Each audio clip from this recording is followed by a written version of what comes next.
So Parasakthi தமிழுக்காக போராடின ஒருத்தங்களுக்குமே இந்த படம் வந்து ரொம்ப பெரிய சமர்ப்பணம். அது மட்டும் இல்லாமல் ஸ்டூடெண்ட்ஸ் வந்து என்ன நினச்சா என்ன வேணால் பண்ணலாம் அப்படிங்கிற மாதிரி இந்த படத்தில் காமிச்சிருக்காங்க. எஸ்கே அண்ணா வந்து பெஸ்ட்டாக பண்ணியிருக்காரு. அமரனுக்கு அப்புறம் இந்த படம் வந்து ரொம்ப பெரிய ரீச் அண்ணாக்கு கண்டிப்பாக இருக்கும். ஏன்னா அவரோட ஆங்கரிங்லேருந்து இப்போ வரைக்கும் நாங்கள் கூடவே இருக்கோம். அப்படிங்கும்போது ரொம்ப பெருமையாக இருக்குது இந்த படம் அண்ணா சூஸ் பண்ணது.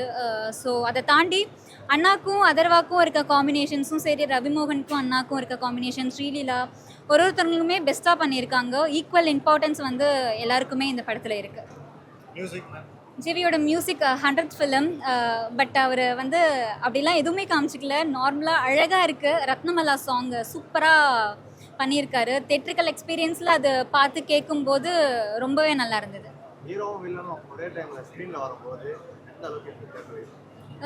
அதான் சொல்கிறேன், நிறைய கூஸ் பம்ப்ஸ் மூமெண்ட்ஸ் இருந்தது. அவங்களோட ஸ்க்ரீன் ஷேர் பண்ணும்போது ரொம்ப பெருமையாக இருந்தது. அதை தாண்டி ஒருவங்களோட கேரக்டருமே அவங்களோட பெஸ்ட்டை கொடுத்துருக்காங்க. நிறையா கற்றுக்கிட்டேன். தமிழுக்காக எவ்வளோ போராடி இருக்காங்க, இப்படிலாம் மக்கள் போராடி இருக்காங்களா, இவ்வளோ கஷ்டப்பட்டுருக்காங்களா அப்படின்னு எனக்கு இப்போ தான் புரியுது. மேபி அவங்க கன்வே பண்ணுற விஷயம் சிலது வந்து எப்படி தெரிஞ்சிருக்கும்னு எனக்கு தெரியல. பட் கட்ஸ் நிறையா இருந்தாலும் என்ன விஷயத்த கன்வே பண்ணமோ அதை கரெக்டாக கன்வே பண்ணிட்டாங்கன்னு தான் நான் சொல்லுவேன். அதை என்னால் ப்ரெடிக்ட் பண்ண முடியல. பட் மொழியை கொண்டு போய் சேர்க்கணும், அதை சேர்த்துட்டாங்க. ட்ராபேக்ஸ் ஏதாவது இருக்கா இந்த மூவியில்? என்ன கேட்டால் ட்ராபேக்ஸ்னு எதுவும் இல்லைன்னு தான் நான் சொல்லுவேன். கண்டிப்பாக அதை அந்த அளவுக்குலாம் ப்ரெடிக்ட் பண்ண தெரியலைங்க எனக்கு. 10 out of 100 சொல்லுவேன். பட் அது எல்லாரும் அக்செப்ட் பண்ணிக்க மாட்டாங்க இல்லையா? நான் டெஃபினட்டாக அண்ணாக்காக 100 சொல்லுவேன். அனைவருக்கும் வணக்கம். பிஎஸ் ரொம்ப பேர் வந்து இதை போட்டு டிஎம்கே பிஎம்கேன்னு கேட்குறாங்க. கிடையாது. நான் சினிமா நேசிக்கிற ஆள், புரியுதா? 64க்கு என்ன கொண்டு போயிட்டாங்க, 80க்கு கொண்டு போயிட்டாங்க. அப்போ நான் சினிமா ரசிகர், சினிமாவை நேசிக்கிறவன். என்ன 2026 தள்ளாத, என்ன சாயம் பூசாத, நான் சினிமாவை நேசிக்கிறவன். இந்த படத்தில் முக்கியமாக யாரை ஒன்று சொல்லணும், சிவகார்த்திகேயன் சொல்லணும். ஏன்னா சிவகார்த்திகேயன் நான் சொல்ல வரல, ஷெரீன் கேரக்டர் தெரியுமா, அதை தான் நான் சொல்ல வரேன். ஸ்க்ரீன் பிளேயில் அப்படி ஒரு கேரக்டரு, அப்படி உயிரை வாழ்ந்தவங்க அந்த கேரக்டர் நடிக்க சாதாரண இப்போ இருக்கிற நடிகருக்கு யோசிக்கணும். தைரியம் வேணுங்க. இந்த படம் நடிக்கிறதுக்கு ஒரு தைரியம் வேணும். அந்த ஸ்கிரிப்டை நடித்து நம்ம மேலே சாயத்தை பூசிடுவாங்களா, சந்தனத்தை பூசுவாங்கன்னு சொல்லி ஒரு பயம் இருக்கும் இப்போ இருக்கிற நடிகர்களுக்கு. ஆனால் அது இல்லாமல் அந்த இளைஞர் மத்தியில் நடந்ததை கோயம்புத்தூர், மதுரை, பொள்ளாச்சி, இதே மவுண்ட் ரோடு அண்ணா சாலை நடந்தது. இப்போ யாருன்னா சொல்லுங்கள், ரிவ்யூ கொடுங்க, போல்டாக பேசுவேன். ஏன்னா ஜெயம் ரவி, நீ சாக்லேட் பையே கிடையாதுப்பா, 5 ஸ்டார் சாக்லேட் பையே கிடையாது. நீ டெரரான ஆள், அந்த பொள்ளாச்சி மேட்டரில் நீ டெரரான ஆளுன்னு நிரூபிச்சுட்ட. அதுதான் உன்னுடைய பாடி லாங்குவேஜ் அங்கே ஜெயிச்சுது. இதே முரளி, உன் பையன் இறந்தவனு தான் படம் விறுவிறு போகுது, ஸ்பீடு நிற்கவே இல்லை, லேகே இல்லை. ஜிவி பிரகாஷ் பேக்ரவுண்டு தான் நல்லா இருக்குது. எங்கே இதை காதல் பாட்டு போட்டு குழப்பிடுன்னு பார்த்தேன். அது இல்லாமல் அந்த பொண்ணு தமிழ் தான் வேணும்னு சொல்லித்தமா தன் காதலி, அந்த படம் கண்டிப்பாக ஜெயிக்கும். இல்லை சிவகார்த்திகேயன் பின்னாடியே அழிஞ்சின்னு ரஜினி முருகன் மாதிரி வருத்தப்பட பின்னாடியே அழிஞ்சின்னு கிடக்கணும். ஒரு டீ கடை வைக்கணும், அதை பார்த்துன்னு கிடக்கணும், இதை நான் வேற பார்த்துன்னு கிடக்கணும். அப்படிலாம் இல்லாமல் அந்த பொண்ணு, அந்த டைரக்டர் சூப்பராக அழகாக காமிச்சு, அது ஒரு அழகாக தாய்மொழி தான் வேணும்னு அதை கொண்டு போகிற நம்ம டைரக்டரு. அதுதாங்க ராஜதந்திரம், அந்த அழகாக இருக்கிற பொண்ணை. அப்போ எப்படின்னா அடுத்த தளபதி சிவகார்த்திகேயனா எப்படி? நீ அந்த கதையே வராத. இந்த படம் நடிக்கிறது ஸ்கிரிப்ட் எடுத்துக்கு ஒரு தைரியம் வேணும். அப்புறம் அவர் தளபதியா அதை வேணாம் என்ன போட்டு குழப்பாத. அவர் தலையும் கிடையாது, தளபதியும் கிடையாது. ஷெரீன் கேரக்டரில் ஒரு சிவகார்த்திகேயன். இப்போ விஜய் படம் அவருக்கு சென்சார் தரலையா, அதை பற்றி என்ன நினைக்கிறீங்கன்னா? இதில் ஒரு 11 கட்டுக்கு தெரியுமா இந்த படத்தில், யாரும் நோட் பண்ணிங்களா? அதில் 27 சொல்கிறாங்களே. அது அப்புறம் படம் நான் வந்தவரை நான் கண்டுபிடிக்கிறேன், நீ சொல்லாத. நான் உட்காந்து பார்த்தா ஸ்க்ரீன் பிளேல 3.25 மணி நேரம் சர்டிஃபிகேட் கொடுக்குறாங்களா, 2.25 மணி நேரம் சர்டிஃபிகேட் கொடுக்குறாங்களா, இது எத்தனை 4 மணி நேரம் சர்டிஃபிகேட் பார்த்தீங்க சென்சார் போர்டு? இது எத்தனை மணி நேரம் படம் தெரியுமா? இது எத்தனை கட்டு தெரியுமா? 16 கட்டு, முக்கியமான கட்டு. ஆனால் அது போஸ்ட் ஆஃபீஸில் கூட அந்த வாய்ஸை டம்மி பண்ணிட்டாங்க. ஒரு அம்மா வயசானவங்க இந்த போஸ்ட் ஆஃபீஸில் லெட்டர் புல்லப் பண்ணுவாங்க அமௌண்ட்டை ஊருக்கு அனுப்புக்கு அதை கம்மி பண்ணாங்க. சில பேர் நோட் பண்ண தெரியும் அந்த மாதிரி என்ன பேசுனாங்கன்னு. அதான் கட்டு, புரியுதா? அதுதான் கட்டு. அண்ணாதுரை இதுவும் கட்டு, ஓகேவா? சில இதில் வந்து சாணி பூட்டி ஹிந்தியில் இருக்கான், அந்த போர்டு கட்டு, அதெல்லாம் நோட் பண்ணேன். இன்னொன்னே கோ டைரக்டர் நன்றி சொல்கிறேன்ப்பா. அந்த மதுரையை அப்படியே தீனு வந்து 1964 காட்டிக்கிறான். ஆர்ட் டைரக்ட் அவருக்கு ஒரு நன்றி. அப்போ அந்த காலத்தில் என்னென்ன மெட்டீரியல்ஸ் இருந்ததோ, கற்பகம் படம் கேள்விப்பட்டுக்கிறியா? அந்த போஸ்டரை நான் கவனித்தேன். அது எந்த வருஷன்னு பார்த்தேன், புரியுதா? பராசக்தி போஸ்டரு அது எந்த வருஷன்னு பார்த்தேன். இதெல்லாம் மைண்டாக பார்த்து தான் நான் படமே ரிவ்யூ கொடுப்பேன், தைரியமாக பேசுவேன், புரியுதா? மற்றவங்க மாதிரி நான் பயப்படுவோம் கிடையாது. என்ன 64 கொண்டு போச்சு, 80க்கும் கொண்டு போச்சு, 26க்கு கொண்டு வரல. ஜனநாயகம் கண்டிப்பா அதுதான்மா சொல்ல வரேம்மா. ரொம்ப நன்றிமா எடுத்து கொடுத்ததுக்கு.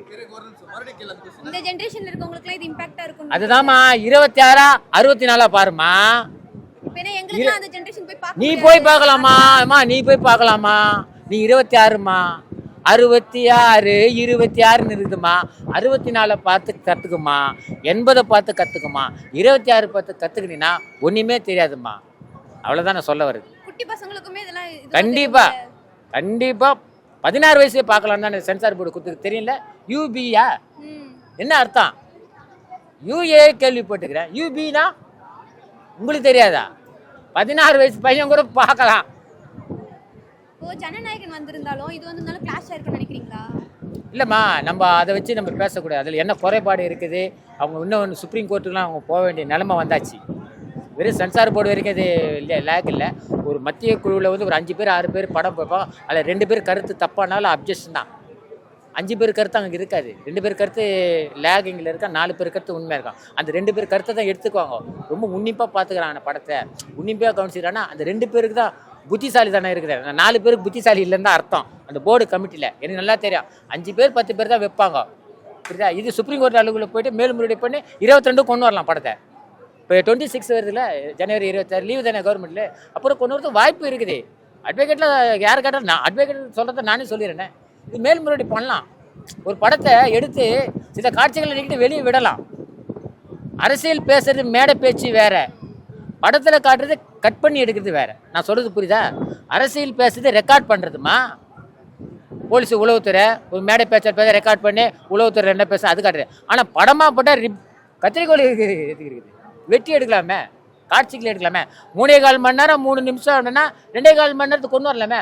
ஆனால் டைரக்டரோட ஸ்க்ரீன் பிளே இருக்கணுமே, டைரக்டரோட ஸ்க்ரீன் பிளே இருக்கணும். இப்போ தான் எங்கே அடிக்கணக்கில் எடுத்துடுறீங்களே 3 மணி நேரம் 3.5 மணி நேரம்னு. அப்படி எடுக்காதீங்க தயவு செய்து. 2.25 மணி நேரம் 2.5 மணி நேரம் உங்களால் எடுக்க முடியுமா? மக்களுக்கு போய் கொண்டு முடியுமா? அது எந்த டைரக்டராக இருந்தாலும் சரி. அதிகமாக எடுத்துட்டு தேவையில்லாத காட்சியில் வச்சு எடுக்க வச்சு இந்த படம் யாருக்கு லாஸ் இருந்துருக்கிற? ஜனநாயகம் யாருக்கு லாஸ்மா? நீ கேள்வி கேளுமா. அவர் தான் துண்டை போட்டுக்கணும். இப்போ எனக்கு கல்யாணம் ஆகுது, தங்கச்சிக்கு ஒரு பத்திரிக்கை குத்துடுறேன், டேட்டை ஃபிக்ஸ் பண்ணிடுறேன், பொண்ணு ஓடி போச்சு, பொண்ணு ஓடிச்சு, சமையல்காரன் அட்வான்ஸ் போச்சா, பத்திரிக்கை வச்சு வேஸ்ட்டாக போச்சா? நீ காரில் கிளம்பி நேரம் சத்திரத்துக்கு வந்துடுவியா? எங்கே பொண்ணு மாப்பிள்ளை மண்டை விரிச்சோடு கிடந்தா சமையல்காரன் நஷ்டம், சத்திரக்காரன் நஷ்டம், பேண்டுக்காரன் நஷ்டம், மோளங்காரன் நஷ்டம். நஷ்டம் எடுத்து யார்? ப்ரொடியூசரு. விஜய் இல்லை, விஜய் ரசிகர் இல்லை. விஜய் ரசிகர் எப்போனா பார்க்கலாம், இப்போலாம் அடுத்த மாதம் போகலாம். விஜய் இந்த படம்லாம் கடைசி படம் சொல்கிறாங்க. நான் தவறாக சொல்ல, அது விஜய்க்கு நல்லா தெரியும். நம்ம படம் எடுத்து நடித்து முற்றினா நஷ்டமாகி போச்சா இல்லையா, இந்த நஷ்டத்தை எப்படி ஈடு கட்டுறது அவர் தான் உணரணும். நிறைய படம் நஷ்டம் அடிச்சு டைரெக்டாக செத்துக்கிறாங்கம்மா. ஜிவி எடுத்துக்கா, அவர் நான் எப்படி சார் மணிரத்னுடைய ப்ரொடியூசரு எப்படியா இருந்தார்? உண்மையை தான் நான் பேசுவேன், எனக்கு பயம் கிடையாது. ப்ரொடியூசருக்கு லாஸ் இருக்கா, இது யார் மனசும் காயப்படுத்தலை. நான் எப்பவுமே ரிவ்யூ கொடுத்தா காயம் படுத்த மாட்டேன், உண்மையை பேசி விலைக்கிட்டு போவேன். இதுதான் என்னோடய கொள்கை. நான் சினிமாவை நேசிக்கிறவன், நான் விஜயை நேசிப்பேன், அஜித்தை நேசிப்பேன், சிவகார்த்திகேயன் நேசிப்பேன், விஜய் சேதுபதியை நேசிப்பேன். படம் நல்லா இருந்தது. அவங்க சொல்ல வந்த விஷயத்த கரெக்டாக சொல்லியிருக்காங்க. ஹிந்தி திணிப்பை தான் எங்களால் அக்செப்ட் பண்ண முடியாது, பட் ஆனால் ஹிந்தி கற்றுக்கிறதுக்கு நாங்கள் ரெடின்ற மாதிரி தான் படத்தில் வந்து கொண்டு வந்தாங்க. அண்ட் ஹிந்தி மக்களையும் நாங்கள் மதிப்போம், ரெஸ்பெக்ட். ஏன்னா ஆல்ரெடி எங்களுக்கே தெரியும் தமிழ்நாட்டில் எவ்வளோ ஹிந்தி பீப்புள்ஸ் இருக்காங்கன்றது. அண்டு படத்தில் வந்து எனக்கு வந்து இந்த ரொமான்டிக் போர்ஷன்ஸ் வந்து தேவையில்லைன்ற மாதிரி எனக்கு ஃபீல் ஆச்சு. அண்டு ஸ்டோரி என்னவோ அது கரெக்டாக கொண்டு போயிருக்கேன். 3 பேர் ஆக்டிங்கும் நல்லா இருந்துச்சா? 3 பேர் ஆக்டிங்குமே நல்லா இருந்துச்சு. ஒரு ஜெயம் ரவி வந்து வில்லனா பார்க்கும்போது அந்த மனுஷன் இப்படி வில்லனாவும் நடிப்பாருன்றதை அவர் ப்ரூவ் பண்ணிட்டாரு இந்த படத்தில். 3 பேருமே போட்டி போட்டு பண்ணாங்களா இல்ல ஒருத்தரும் கரெக்டான போர்ஷன்ஸ் எல்லாமே அவங்க அந்தந்த ரோலுக்கு அவங்க அந்த பர்ஃபார்மன்ஸை கரெக்டாக கொடுத்துட்டாங்க. 3 பேரை இந்த ரோல் வந்து அவங்கள எந்த பர்ஃபெக்டாக ஜானர்ல இருக்கு மூவி வந்து ஒரு கம்ப்ளீட் ஒரு கமர்ஷியல் மூவியாக தான் கொண்டு வந்திருக்காங்க. ஏன்னா அந்த கமர்ஷியலாக தான் வெளியே வரணுன்ற மாதிரி தான் கொண்டு வந்திருக்காங்க. பட் அந்த ஹீரோயினும் அவங்க ரோல் பர்ஃபெக்டாக பண்ணியிருக்காங்க. ஆனால் அந்த எனக்கு அந்த ரொமான்ஸ் போர்ஷன் தான் படத்துக்கு வேணாம். ஏன்னா ஸ்டோரி ஃபுல்லாக அப்படியே போயிருக்கலாமேன்னு எனக்கு ஃபீல் ஆச்சு. ஃபர்ஸ்ட் ஹாஃபில் அது கொஞ்சம் ஸ்லோ அப்பாக போச்சு. என்ன சொல்றது ப்ரோ, ரொம்ப நல்ல படம், நல்லாவே எடுத்திருக்காங்க. எல்லாரும் மஸ்ட் வாட்ச் மூவி தான். ஏன்னா எல்லாருமே வந்து பார்த்து அந்த ஒரு எப்படி நம்ம மொழியை எகென்ஸ்டாக எப்படி நம்மளை ஆட்சி பண்ணுறாங்க அந்த மாதிரி ஒரு விழிப்புணர்வு கொடுத்துருக்காங்க. ஸோ எல்லாருமே பார்க்கலாம். நல்லா இருந்துச்சுங்க மூவி. 3 ஆக்டர்ஸுமே அவங்க ரோலை கரெக்டாக ப்ளே பண்ணியிருக்காங்க. சூப்பராக இருக்குது படம். படம் பேசிக்காக ஹிந்தி திணிப்புன்றதுனால எல்லாருக்கும் புரிகிற மாதிரி எடுத்திருக்காங்க. ஜென்ரல் ஆடியன்ஸ் எல்லாருமே பார்க்கலாம், சின்ன பசங்கள்லேருந்து எல்லாருமே பார்க்கலாம். எல்லாருக்கும் அண்டர்ஸ்டாண்ட் ஆகுற மாதிரி கரெக்டாக பண்ணியிருக்காங்க. மியூசிக்கும் சூப்பராக இருக்குது. படம் ஓவராலாக பார்க்கலாம், ஃபேமிலியாக பார்க்கலாம் எல்லாரும். எப்படி இருந்துச்சு சார்? படம் நல்ல ஒரு படம், நல்ல ஒரு மெசேஜ். அந்த நாட்டுக்கு உண்டான மொழியை நம்ம தான் பாதுகாத்துணுன்றது நல்லா எடுத்து காட்டியிருக்காங்க. இந்த நம்ம மொழியை எந்த ஒரு அரசியல் யாருக்கோசமே விட்டு கொடுக்கக்கூடாதுன்ட்டு எந்த ஒரு நல்ல ஒரு மெசேஜ். 2026 சிவகார்த்திகேயன் நல்ல ஒரு படம். அப்போ வந்து அமரன் படம் இந்தியாவுக்கோசம் எடுத்தது. இப்போ பராசக்தி அந்த நாட்டோட அவனோட மொழி நம்ம தாய்மொழி கோசம் தமிழ் வாழ்க. நல்ல ஒரு மொழி. ஆக்டிங் எப்படி இருந்துச்சு? 3 பேர் ஆக்டிங் 3 ஹீரோ அற்புதமாக இருந்தது. எல்லாருமே அவன் கேரக்டரில் எல்லாருமே சூப்பராக நடிச்சிருந்தாங்க. எந்த ஒரு குறையும் இல்லை. மியூசிக்கமாக இருக்கட்டும், டைரக்ஷனாக இருக்கட்டும், கேமராமேன் எல்லாமே பர்ஃபெக்டாக புரிஞ்சிருக்கு. ஹீரோயின் அவங்கள சொல்லவே கூடாது மேடம். அவங்க வேற லெவலில் வச்சுருக்காங்க. சரியா அந்த காலத்துக்கு எப்படி ட்ரெஸ்ஸிங் பண்ணுவாங்களோ அதுக்கு ஏற்ற மாதிரி பக்காவாக வேற சூப்பராக இருக்காங்க. சாங்ஸ் லாக் அந்த மாதிரி ஏதாவது சாங்ஸ்லாம் எந்த ஒரு குறையும் இல்லை மேடம். அதெல்லாம் வர வேண்டிய நேரத்தில் கரெக்டாக வந்தது. அகர்வால் ரோல்லாம் சூப்பராக இருந்தது. எல்லாரும் சொல்றாங்க இந்த ரொமான்ஸ் சீன்லாம் வைக்காமலே இருந்திருக்கலாம் அந்த மாதிரி சொல்றாங்களே, அதுல என்ன? ரொமான்ஸ் சீன் காட்ட வேண்டிய இடத்துல காட்டினாங்க, அவ்வளோதான். மற்றபடி கண்டினியூவாக போக வேண்டிய படம் கண்டினியூவாக இருந்தது. சூப்பராக இருந்தது. ஃபுல் படம் என்கேஜிங்கா இருந்துச்சா? அற்புதமாக இருந்தது. எந்த ஒரு இடத்துலையுமே நம்மளுக்கு வந்து எந்த ஒரு போரும் கிடையாது, எதுவுமே கிடையாது. கண்டினியூஸாக இப்போ இந்த ஒரு கதை உங்களுக்கு எது டிராபேக்ஸ் அதான் தெரிஞ்சது இந்த படத்துல? எதுவுமே இல்லை. இந்த 100 நல்ல ஒரு திருப்தியான போகுது. ஜனநாயகன் வரலையே, அதுக்கு என்ன நினைக்கிறீங்க? கண்டிப்பாக அது ஒரு யோசிக்க வேண்டிய விஷயம்தான். இந்த இடத்துல வந்து பாலிடிக்ஸ் இதே இருக்குது. தளபதி வந்து கடைசி படம்னு சொல்லிட்டாரு. அந்த படத்தை விட்டுருந்தா பார்த்துட்டு ஒரு 10 நாளை பார்த்துட்டு எல்லா மக்களை பார்த்துட்டு போயிருக்க போகிறாங்க. ஏன்னா அது ஒரு அரசியல் தான். அதை பற்றி நம்ம என்ன பேசணும்?